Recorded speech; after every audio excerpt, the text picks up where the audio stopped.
If a trade falls and it involves Robert Woods, does it make a sound?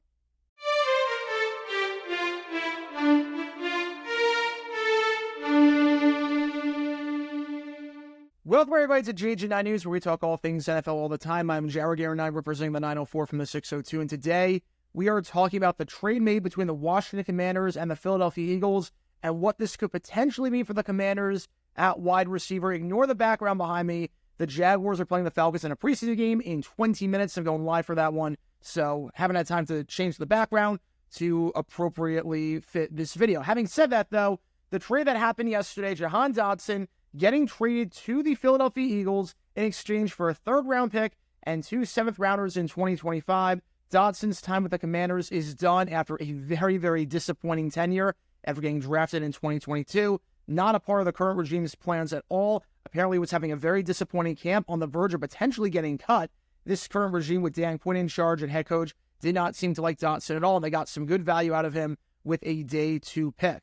Ron Rivera's draft history in the first round with the Commanders, absolutely abysmal. That's how you destroy a franchise right there. You look at the 4 first-round picks that Ron Rivera had in the first round. Obviously, he gets a pass on Chase Young.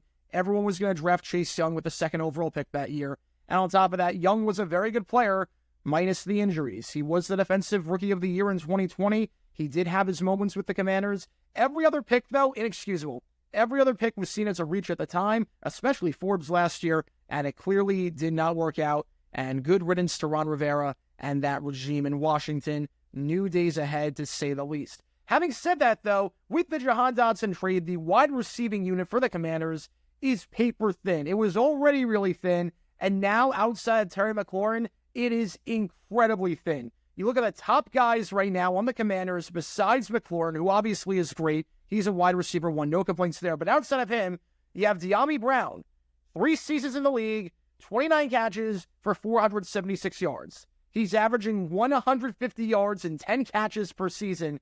He's your wide receiver 2 right now. Olamide Zaccheaus, averaging about 20 catches and 300 yards a season.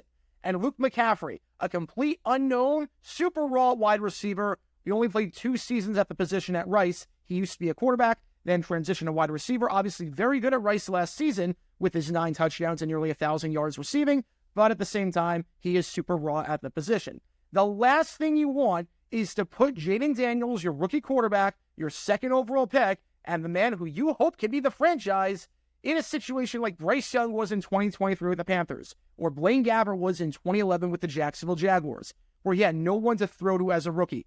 Bryce Young had absolutely no one last year. Blaine Gabbert in 2011, his best receivers by the end were Chaston West and Jared Dillard. It was absolutely terrible. You don't want Jaden Daniels in that position. You need to upgrade at wide receiver if you are the Commanders, especially in light of the Jahan Dotson trade, which again, I think is a good trade for the Commanders, especially with how underwhelming Dotson's been over the last 2 seasons.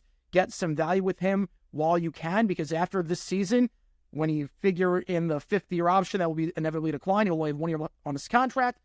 Probably not going to get much out of him. So if you don't like the guy, get a day 2 pick and reset, start anew. I'm totally fine with that. But now the Commanders need to upgrade at wide receiver pretty badly, having lost a presumptive starting guy.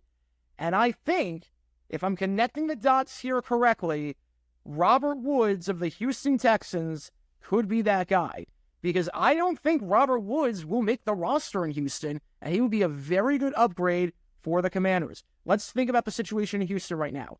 The Texans don't keep more than 6 receivers on the roster. Ever since Nick Cassero took over as the general manager in 2021, they have never kept more than 6 receivers on the initial 53-man roster.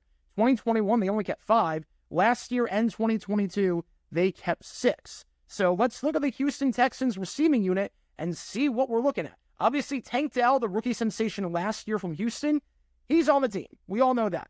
Nico Collins just signed him to a massive deal, and rightfully so. He was phenomenal last year. He's on the team. Stephon Diggs, the man you got in that trade with the Buffalo Bills, obviously he's on the team. There's 3 receivers right there that are making the team. And then you look at Ben Skoranek, who you got from the Rams and provides a lot of value on special teams. He's making the team. You think Xavier Hutchinson, who's had a very solid preseason thus far, and he's young, he's entering his 2nd season, he's probably making the team. That's 5 receivers right there that are making the team for the Houston Texans, meaning that if we go off of Nick Casero's history as a GM, there's only 1 spot left, and it could go to a guy like Steven Sims, it could go to Robert Woods, but Look at John Metchie. John Metchie was probably the odd man out at the 6th receiver spot. He had not had a good career so far in the NFL. Obviously, in 2022, he suffered an absolute tragedy, had to miss the entire season due to dealing with cancer, and then came back in 2023. Didn't look great. He had his moments at times, especially in that game against Cleveland, but he did not look great. But now, after that Giants preseason game last week, where he played lights out, I don't know if he can get rid of him, especially because DeMeco Ryans' comments on Metchie this entire offseason seem to be that he really, really likes this guy. Look at what he said earlier this offseason, and he talked about John Metchie and his improvement. As DeMeco Ryans said back in June, you talk about a guy that's improved a lot throughout these OTAs and minicamp. Metchie has shown up. He's looking more explosive this second time around. And then after the Giants game in the preseason last week, where he had 6 catches for 68 yards and a touchdown, he looked very good. It was the best he's ever looked at wide receiver. These don't sound like the comments of a guy that's going to get cut. DeMeco Ryans said on that performance, for Metchie, I think he did a really nice job today just catching the football, making some big-time plays for us. It's exciting to see Metchie make those plays. I think nobody is more fired up than all of his teammates. You see the other receivers, and to see their genuine excitement for him when he makes those plays, and just the entire team as a whole is pulling for him to do well, and he did a really nice job today.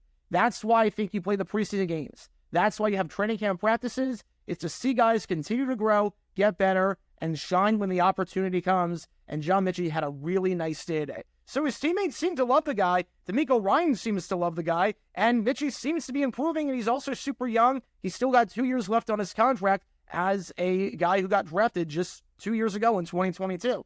That doesn't seem like a man who's getting cut. So just doing some basic math, I'm not sure Robert Woods makes this roster, especially since he's carrying a $9 million cap hit, which by itself, not the worst thing in the world, but you have to remember, if you're having a wide receiver 5 carrying a $9 million cap hit, especially if you're a team like the Texans, who want to make a move at the trade deadline potentially, want to make a big-time splash to take you to the next level and become Super Bowl contenders if they're not already, that's a lot of money.